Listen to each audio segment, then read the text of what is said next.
নমস্কাৰ বন্ধুসকল, আপোনালোকে অৰ্গেনিকভাৱে মাটিমাহৰ খেতি কৰিম বুলি ভাবিছে নেকি? তেনেহ'লে আপোনালোকে এই ভিডিঅ'টো আৰম্ভণিৰ পৰা শেষলৈকে চাই থাকিব, ভিডিঅ'টো স্কিপ নকৰাকৈ। কাৰণ কি বহুত ইনফৰমেশ্যন ভিডিঅ' হয় আৰু আমাক অৰ্গেনিক বুলি কিয় সদায় কৈ থাকোঁ, অৰ্গেনিকৰ ওপৰত আমি যিহেতু গুৰুত্ব দিয়াটো অতি ভাল।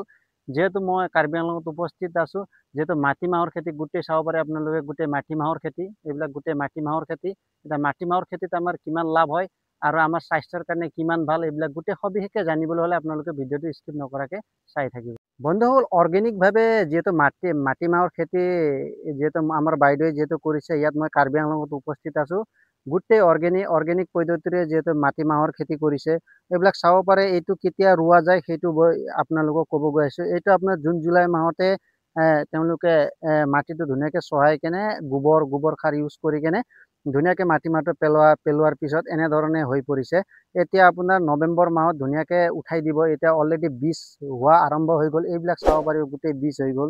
এইবিলাক চাব পাৰি, এইবিলাক গোটেই মাটিমাহ ষ্টাৰ্ট হৈ গ'ল। এইটো চাব পাৰে, এইবিলাক গোটেই মাটিমাহ ইমান ধুনীয়া হৈ পৰিছে। বন্ধুসকল, ইয়াত তেওঁলোকে ইয়াত খৰচা হৈছে বুলি কওঁতে মই বাইদেউক সুধিছিলোঁ, যিহেতু আধা বিঘা মাটি যিহেতু মাটিমাহৰ খেতি কৰিছে, আধা বিঘা মাটিত বাইদেৱে গোটেই খৰচা কৰি কেনে আপোনাৰ 6,000-7,000 টকামান ইনভেষ্ট কৰিছোঁ বুলি কৈছে বাইদেৱে।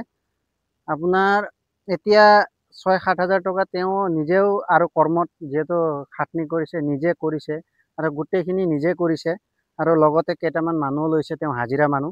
তেওঁৰ মানে বহুত প্লাছ পইণ্ট হৈছে বন্ধুসকল। এতিয়া মাটিমাহৰ যিহেতু তেওঁলোকে অৰ্গেনিক পদ্ধতিৰে কৰি আছে, অৰ্গেনিক পদ্ধতিৰে কিয় কৰিব লাগিব? কাৰণ নিজেও তেওঁলোকে খোৱাৰ কাৰণে ব্যৱহাৰ কৰে আৰু তেওঁলোকে বেচাৰ কাৰণেও ব্যৱহাৰ কৰে, বেচিবলৈও তেওঁলোকে অধিক পৰিমাণে তেওঁলোকে খেতিটো কৰে।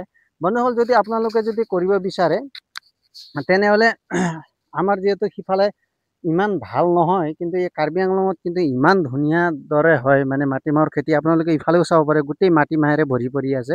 এতিয়া তেওঁলোকে নৱেম্বৰ ডিচেম্বৰ মাহত তেওঁলোকে যিহেতু উঠাৰ পিছত কিমান হ'ব বুলি মই এতিয়া বাইদেউক যিহেতু সুধিছিলোঁ, বাইদেৱে কৈছে কমেও আপোনাৰ মানে 1 কুইণ্টেল 1.5 কুইণ্টেল ইমান মান আহিব বুলি কৈছে। মানে এটা আইডিয়াহে দিব পাৰিছে, তেওঁলোকে মানে সবিশেষে ইমান ধুনীয়াকৈ হিচাপ নকৰে। আৰু ইয়াত তেওঁলোকে কিমানকৈ বেছি আছে, ইয়াত তেওঁলোকে 150 টকা কেজিকে, যিহেতু মাটিমাহ যিহেতু বেচিব এতিয়া ছিজনত, আপোনাৰ নৱেম্বৰ ডিচেম্বৰ মাহত তেওঁলোকে কমেও 150 টকা কেজিকে তেওঁলোকে ইয়াৰ পৰা বেচিব যায়। যিহেতু আমাৰ সিফালে মই আমলিঘাটৰ কথা কৈছোঁ, জাগিৰোড যোনটো জাগিৰোডৰ কথা কৈছোঁ, তাত আমাৰ কমেও 300-400 টকা কেজি হয়। এইটো যিহেতু পিয়'ৰ। এতিয়া অৰ্গেনিকৰ ওপৰত আমি কিয় ইমান গুৰুত্ব দিব লাগে? কাৰণ আমাৰ স্বাস্থ্যৰ ওপৰত আমি গুৰুত্ব দিয়াটো খুবেই ভাল। কাৰণ অৰ্গেনিক যদি আমি নাখাওঁ, তেনেহ'লে অৰ্গেনিক পদ্ধতিৰে যদি নকৰি যদি আমি ইউৰিয়া সাৰ যদি ব্যৱহাৰ কৰি সেইবিলাক যদি খাওঁ, আমাৰ বহুত ধৰণৰ এতিয়া বেমাৰ আহি পৰিছে বন্ধুসকল। সেইকাৰণে মই অৰ্গেনিক পদ্ধতিৰে কৰিব লাগে আৰু নিজেও কৰিব লাগে, খাবলৈ আমি ইউজ কৰিব লাগে। সেইকাৰণে মই বাৰে অৰ্গেনিকৰ ওপৰতে কথা কৈ আছোঁ। অৰ্গেনিক আমি যিহেতু কোনো ধৰণৰ ইউৰিয়া সাৰ ব্যৱহাৰ নকৰাকৈ যদি আমি কৰোঁ, সেইটোৱে হ'ল অৰ্গেনিক। ইয়াত তেওঁলোকে কোনো ধৰণৰ এক্সট্ৰা মানে ইউৰিয়া এইবিলাক কোনো ইউজে নকৰে। তেওঁলোকে ধুনীয়াকৈ গোবৰ সাৰ ইউজ কৰে, গোবৰ সাৰ ইউজ কৰি কেনে ধুনীয়াকৈ খেতিটো কৰি যায় আৰু তেওঁলোকৰ স্বাস্থ্য খুবেই ভাল। আৰু ইয়াত যিহেতু ঠাণ্ডা আৰু খোৱাও বহুত হজমি হয়। বন্ধুসকল, আপোনালোকে চাব পাৰে, গোটেই হৈ গৈছে এতিয়া। এইটো যিহেতু এতিয়া আপোনাৰ নৱেম্বৰ ডিচেম্বৰ এইটো গোটেই গছবিলাক শুকাই যাব। এইটো আপোনালোকে পুৰঠ হোৱাৰ পিছত আমি উঠাব লাগিব। উঠোৱাৰ পিছত আমি শুকাই কেনে ধুনীয়াকৈ এইটো আমি গুটিবিলাক ওলাই কেনে মাটিমাহটো ওলাই কেনে যিটো কালাই মাটি দালিও বুলি কয় কিছুমানে মাটি কালাই বুলিও কয়। আৰু কিছুমানে মাটিমাহ আমাৰ যিহেতু বহুত পিছল। ইয়াৰ যোনটো মাটিমাহ আপোনালোকে খাই চাব, ইমান ধুনীয়া পিছল আৰু ইমান ভাল। আপুনি মানে মই বজাৰত যোনটো লৈ যাওঁ, তাত বহুত পাৰ্থক্য আহি পৰে। বন্ধুসকল, তেওঁলোকে এইখিনি জেগাত কমেও তেওঁলোকে নিজৰ ঘৰত খাবলৈ ৰাখি হ'লেও 30-40 হাজাৰ টকা ধুনীয়াকৈ ইনকাম কৰে। কিয় কৰে বন্ধুসকল? কাৰণ কি তেওঁলোকে এইটো অৰ্গেনিক হয়। অৰ্গেনিক যিহেতু যদি আপুনি খেতি কৰে, সদায় দাম বেছি অৰ্গেনিকৰ।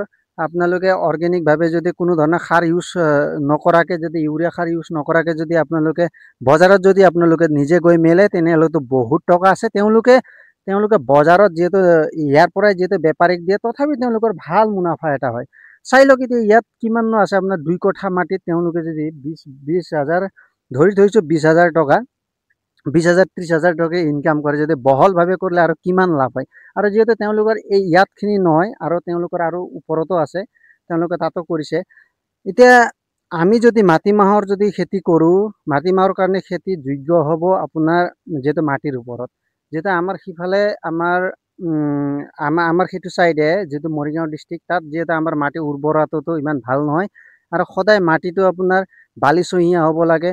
যিহেতু আপোনাৰ ঝাৰুৰ কাৰণেও সেইটো মাটি হ'ব লাগিব, তাৰ উপৰিও আপোনাৰ আদাৰ কাৰণেও হ'ব লাগিব আৰু লগতে আপোনাৰ মাটিমাহৰ কাৰণেও মানে মাটিটো মানে অলপ মানে বালিচহীয়া হোৱাটো অলপ ভাল আৰু খুবেই ভাল, কাৰণ ইয়াত কিন্তু খেতিৰ কাৰণে খুবেই ভাল। আৰু ইয়াত তেওঁলোকৰ মাকৈ খেতিও বহুত ভাল হয়।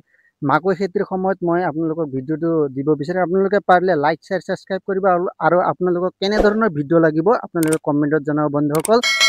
আপোনালোকে কমেণ্টত জনাব, মই কমেণ্টটো আপোনালোকৰ এনচাৰ দিবলৈ বিচাৰিম। আপোনালোকৰ সময়মতে যদি কমেণ্টত জনাব আৰু কি খেতিৰ ওপৰত আপোনালোকক লাগে সেইটো আপোনালোকে কুৱেশ্যন কৰিব পাৰে।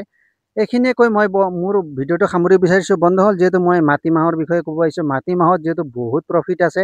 বজাৰত যিহেতু আমাৰ বৰ্তমান বজাৰত আমাৰ যিহেতু আমাৰ জাগিৰোড যিহেতু গুৱাহাটীত আপোনাৰ 300 টকা যিহেতু কেজি তাতেই আছে, ইয়াত তেওঁলোকৰ কিন্তু 150 টকা কেজি আছে। যদি আপোনালোকে ভাবিছে যদি নিজে বেপাৰ কৰি যদি ব্যৱসায় কৰিম বুলি ভাবিছে তেওঁলোকে, তেনেহ'লে মই আপোনালোকক ছাজেষ্ট কৰোঁ আপোনালোকে কাৰ্বি আংলং আহিব নৱেম্বৰ ডিচেম্বৰ মাহত। ধুনীয়াকৈ কেজি চিষ্টেমে তেওঁলোকৰ সামগ্ৰী, তেওঁলোকৰ এই যিমানখিনি দালি ওলায় সেইটো লৈ গৈ কিনে আপোনালোকে ধুনীয়াকৈ বজাৰত মেলি কিনে 2 টকা ভাল মুনাফা কৰিব পাৰিব বন্ধুসকল। এইটো এটা ধুনীয়া বিজনেছৰ স্কোপ হয়, আপোনালোকে পাৰিলে কৰিব।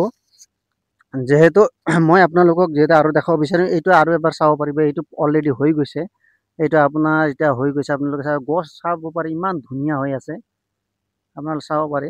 আৰু এওঁলোকে কোনো ধৰণৰ মানে মেডিচিন ব্যৱহাৰ নকৰে।